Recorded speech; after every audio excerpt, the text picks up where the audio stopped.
8 years ago, Rockstar released a game that somehow still feels like it came out yesterday. A world where NPCs remember you, animals hunt each other even when you're not watching, your horse can panic, buildings slowly change over time, and the random stranger you meet on the side of the road can turn into a story you'll remember hours later. That game was Red Dead Redemption 2.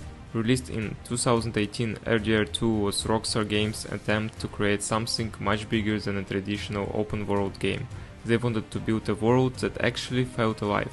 But that's not really what makes Red Dead Redemption 2 special. Because underneath the ridiculous attention to detail, the massive open world, the gunfights, the horses, and all the tiny things Rockstar probably spent way too much time making, there is a story. And in my opinion, one of the best stories ever told in a video game.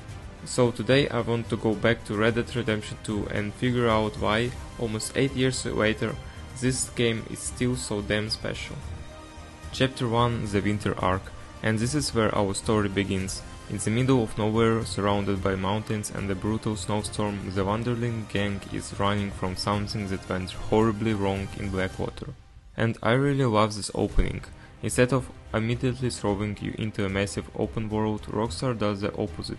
You are trapped in the snow with the gang, slowly getting introduced to Arthur, Dutch, Hosea, John, Micah, and everyone else. The whole chapter feels cold, desperate, and mysterious.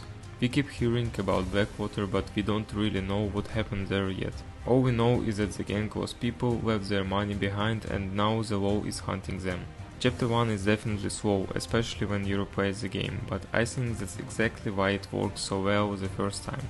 And then we get to my favorite mission of the chapter, the Cornwall train robbery. It's one of those missions where RDR2 really starts showing you what kind of experience you're in for. And of course the train belongs to Leviticus Cornwall, meaning that while the gang is already running from the disaster, you're just created another problem for themselves. Eventually the snow clears and the gang leaves the mountains. And I love this moment. We go from this cold, restrictive environment into this massive green landscape, arriving at Horseshoe Overlook. And that's when it feels like the real journey is finally about to begin. Chapter 2: Horseshoe Overlook. And then we get to Chapter 2, where Red Dead Redemption 2 finally opens up. After being trapped in the snow for the entire first chapter, arriving at Horseshoe Overlook feels like freedom. You finally have access to open world, and this is where you can really start playing the game however you want. You can explore, hunt, rob people, play poker, do side missions, or just disappear into the wilderness for hours. And Chapter 2 has a lot of missions. This is also where we really start getting to know the gang, going hunting with Hosea, drinking with Lenny, collecting debts for Strauss, rescuing Sean, and of course breaking Micah out of jail, which, looking back, maybe we should have just left him there.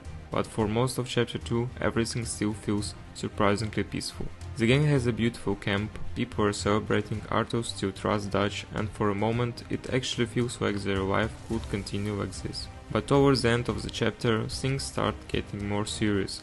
Arthur meets two Pinkerton agents, Agent Milton and Agent Ross, and they make something very clear. They know exactly who Arthur is, they know who Dutch is, and they are coming for the gang. It's a relatively short scene, but it's one of the first moments where you realize that the gang can't simply keep running forever. The world around them is changing, and sooner or later it's going to catch up with them. Chapter 3: Roads. Chapter 3 takes us to Rhodes, and honestly this is probably one of my favorite locations in the game. The red dirt, the old buildings, the plantations surrounding the town, this is exactly what I imagine when I think about a classic western. And this is where the gang gets involved with two powerful families, the Grays and the Braithwaites. At first Dutch thinks he can play both sides. We become friendly with both families, do jobs for them, and basically try to manipulate them into giving us their money. But there is one small problem. They're playing us too, and eventually everything falls apart. The first huge shock comes in Rhodes. Arthur, Dutch, Bill, Micah and Sean are casually walking through town when suddenly Sean gets shot in the head. There is no dramatic build-up, no emotional goodbye. 1 second he's joking around and the next second he's gone. And that's when Chapter 3 completely changes. But the Braithwaites make an even bigger mistake. They take Jack. And this leads to what is probably my favorite mission in the entire game. The whole gang rides together toward Braithwaite Manor. No complicated plan, no sneaking around. They just walk straight up to the house to get Jack back. Seeing Dutch, Arthur, John, Hosea and the rest of the gang walking towards that mansion together is one of the most badass moments in RDR2. The gunfight, the mansion burning, the music, the atmosphere, everything about this mission is incredible. Chapter 3 starts with the gang believing they have found another perfect opportunity, and it ends with another town in chaos, another gang member dead, and the Vanderlinde gang forced to run once again. Chapter 4 Saint-Denis. Chapter 4 takes us to Saint-Denis, the biggest and the most modern city in the game. And compared to everything we have seen before, Saint-Denis feels like a completely different world. Crowded streets, factories, trams, rich people, police everywhere. It almost feels like the Wild West is disappearing right in front of us. Here we meet Angelo Bronte, a powerful Italian crime boss who has Jack. Surprisingly, he gives Jack back to the gang, and for a moment it seems like we might actually be able to trust him. Obviously that doesn't last very long. Bronte deceives Dutch and sends the gang into a trap. Dutch eventually gets his revenge, but the way he kills Bronte shows us something important. Dutch is starting to change. And then comes the Saint-Denis bank robbery. This is where everything falls apart. The Pinkertons are waiting for the gang. Hosea is captured and killed right in front of Dutch, and during the escape we also lose Lenny. Two of the most lovable characters in the gang are gone in a matter of minutes. The robbery completely fails, the gang is separated, and Arthur, Dutch and the others are forced to escape on a ship. And from this point forward, Dutch only gets worse. Hosea was the person who could challenge Dutch and keep him under control. Without him, Dutch starts becoming more violent, paranoid and obsessed with his plans. Chapter 4 is basically the moment when the Vanderlinde gang begins to truly fall apart. Chapter 5 Guarma. Chapter 5 is probably the strangest and definitely one of the shortest chapters in the game. After escaping Saint-Denis, Arthur and the others somehow end up on Guarma, an island completely different from everything we have seen before. The location itself is okay, it's beautiful and different, but honestly there isn't that much to say about it. We don't spend enough time there to really explore it. But story-wise some very important things happen, especially with Dutch. At this point Dutch is becoming much more violent and unpredictable, and one scene in particular changes the way Arthur looks at him. While trying to escape, Dutch kills an old woman who was helping them simply because she demanded more money. Arthur is clearly disturbed by it, and Dutch immediately tries to justify himself. But Arthur isn't buying it anymore. This is where the distance between Arthur and Dutch really starts growing. Arthur has spent most of his life trusting this man, but now he's beginning to question whether Dutch is actually changing, or whether this is who Dutch has always been. Guarma might be a short chapter, but it becomes another important step towards the collapse of their relationship.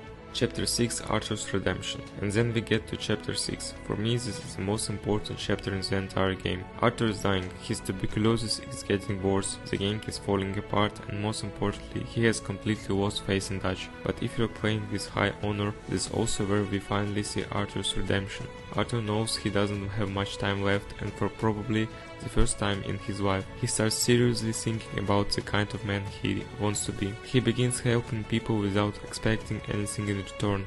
He throws Charles out of the camp after realizing how much suffering their debt collection has caused. Arthur can change the life he has lived, but he can decide what he does with the time he has left. Meanwhile, Dutch becomes more paranoid and continues trusting Micah over the people who have been with him for years, and eventually Arthur learns the truth. Micah is a rat. At this point Arthur is done with Dutch. He doesn't care about Dutch's plan anymore. He doesn't care about the money. He only wants to save the people who still have a chance, especially John Marston. Arthur knows his own story is coming to an end, but John's doesn't have to. So in his final moments, Arthur gives everything he has to make sure John can escape, find his family, and hopefully live in the life Arthur never could. And after one final fight, Arthur watches the sunrise and dies. It's a heartbreaking ending, but also a beautiful one. Arthur Morgan couldn't save himself, but in the end he saved someone else. And that's what his redemption was really about. Epilogue. John's new life. And after Arthur's death, we move into the epilogue and finally take control of John Marston. John is trying to do exactly what Arthur wanted him to do. Leave the outlaw life behind, take care of his family and become a better man. And for a while it actually works. He gets a job, buys Beecher's Hope, builds a house and slowly starts creating the normal life that Arthur sacrificed himself to give him. And honestly, after everything that happened in Chapter 6, these quieter moments feel really satisfying. For once, things actually seem to be going well, until Sadie shows up with some interesting information. She knows where Micah is. John knows that going after him means returning to the life he is trying to escape from, but after everything Micah did, can't just let it go. So John, Sadie and Charles head into the mountains to find him. And eventually John gets what we've been waiting for, revenge for Arthur. Micah is finally dead. John returns home to his family, Arthur has been avenged, and the story seems to end on a surprisingly peaceful note. And I really like this ending. After such tragic story, seeing John standing at Beecher's Hope with his family feels like Arthur's sacrifice actually meant something. Of course, if you played the first Red Dead Redemption, you know that John's story isn't really over, but for now it's a damn good ending.